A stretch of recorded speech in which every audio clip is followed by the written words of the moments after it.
ಕಾಂಗ್ರೆಸ್ ಸರ್ಕಾರದ ವಿರುದ್ಧ ಈಗ ಬಿಜೆಪಿ ಶಾಸಕ ಯತ್ನಾಳ್ ಕೆಂಡಾಮಂಡಲಾಗಿದ್ದಾರೆ. ಅದು ಕೂಡ ಮುಸ್ಲಿಮರಿಗೆ ಮೀಸಲಾತಿ ಕೊಡುವಂತ ವಿಚಾರಕ್ಕೆ ಗರಂ ಆಗಿರೋದು. ಮುಸ್ಲಿಮರ ಓಲೈಕೆಯಲ್ಲೇ ಸರ್ಕಾರ ನಡೀತಾ ಇದೆ. ಮುಸ್ಲಿಮರಿಗೆ ಮೀಸಲಾತಿ ಕೊಟ್ರೆ ಶಾಂತಿ ಭಂಗ ಆಗತ್ತೆ ಅನ್ನೋದಾಗಿ ಕಿಡಿಕಾರಿದ್ದಾರೆ. ಮುಸ್ಲಿಮರಿಗೆ ಮೀಸಲಾತಿ ನೀಡುವುದಕ್ಕೆ ಯತ್ನಾಳ್ ವಿರೋಧವನ್ನ ಹೊರಗಾಕಿದ್ದಾರೆ.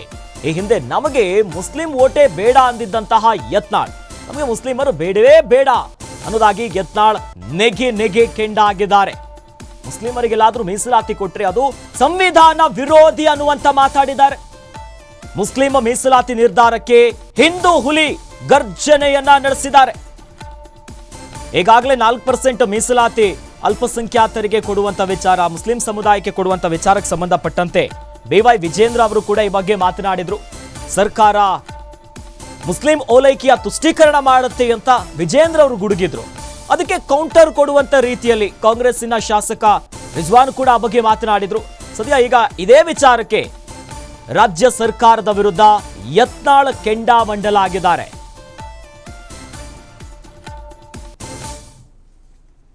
ಮುಸ್ಲಿಂ ಗುತ್ತಿಗೆ ಇದರಲ್ಲಿ 4% ಏನು ಮೀಸಲಿಡಬೇಕನ್ನುವಂಥ ಅತ್ಯಂತ ಪ್ರಬುದ್ಧ ಮತ್ತು ಒಂದು ಕೋಮನ್ನು ತುಷ್ಟೀಕರಣ ಮಾಡುವಂಥ ಒಂದೇನು ನಿರ್ಣಯವನ್ನು ಇವತ್ತು ಸಿದ್ದರಾಮಯ್ಯನವ್ರ ಸರ್ಕಾರ ಏನು ಕೈಗೊಂಡಿದೆ.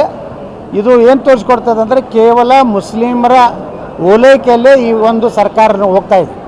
10,000 ಕೋಟಿ ಕೊಡ್ತೀನಿ, ಮುಸ್ಲಿಮರಿಗೆ ಪ್ರತ್ಯೇಕವಾಗಿ ನಾನು ಗುತ್ತಿಗೆ ಇದರಲ್ಲಿ 4% ಕೊಡ್ತೀನಿ, ಇವೆಲ್ಲ ಸಂವಿಧಾನ ವಿರೋಧಿ ಆದಂಥ ನೀತಿ. ಯಾಕಂದರೆ ಬಾಬಾ ಸಾಹೇಬ್ ಅಂಬೇಡ್ಕರ್ ಅವರು ಮೊದಲು ಯಾವುದು ಹೇಳಿದರು ಏನಂದರೆ ಅಲ್ಪಸಂಖ್ಯಾತ ಇಲಾಖೆನೇ ಇರಬಾರ್ದು ಅಂತೇಳಿ.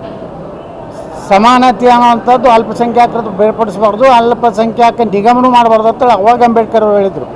ಇವತ್ತೇನು ಅಂಬೇಡ್ಕರ್ ಅವ್ರ ಬಗ್ಗೆ ಸಂವಿಧಾನ ಬಗ್ಗೆ ಏನು ಮಾತಾಡ್ತಾರೆ ಕಾಂಗ್ರೆಸ್ನವರು, ಇವತ್ತು ಅಂಬೇಡ್ಕರ್ ಅವರ ಎಲ್ಲ ಅವರ ಆಶಯಗಳಿಗೆ ಅವರ ವಿಚಾರಗಳಿಗೆ ವಿರೋಧವಾಗಿ ನಡ್ಕೋತಾ ಇದ್ದಾರೆ.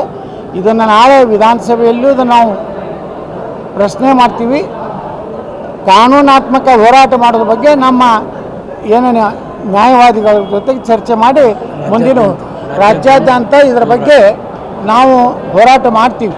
ಯಾಕಂದರೆ ಈ ರೀತಿ ಒಂದು ಕೋಮನ್ನ ತುಷ್ಟೀಕರಣ ಮಾಡುವಂಥದ್ದು ರಾಜ್ಯ ಸರ್ಕಾರದ ನಿಲುವು ನಿಜಕ್ಕೂ ಕರ್ನಾಟಕದ ಶಾಂತಿ ಭಂಗ ಮಾಡುವಂಥ ಕೆಲಸ ಇವತ್ತು ಕಾಂಗ್ರೆಸ್ ಮಾಡ್ತಾಯಿದೆ. ಮುಸ್ಲಿಂ ಗುತ್ತಿಗೆ ಇದರಲ್ಲಿ 4% ಏನು ಮೀಸಲಿಡಬೇಕನ್ನುವಂಥ ಅತ್ಯಂತ ಪ್ರಬುದ್ಧ ಮತ್ತು ಒಂದು ಕೋಮನ್ನು ತುಷ್ಟೀಕರಣ ಮಾಡುವಂಥ ಒಂದೇನು ನಿರ್ಣಯವನ್ನು ಇವತ್ತು ಸಿದ್ದರಾಮಯ್ಯನವ್ರ ಸರ್ಕಾರ ಏನು ಕೈಗೊಂಡಿದೆ. ಇದು ಏನು ತೋರಿಸ್ಕೊಡ್ತದೆ ಅಂದರೆ ಕೇವಲ ಮುಸ್ಲಿಮರ ಓಲೈಕೆಯಲ್ಲೇ ಈ ಒಂದು ಸರ್ಕಾರ ಹೋಗ್ತಾ ಇದೆ.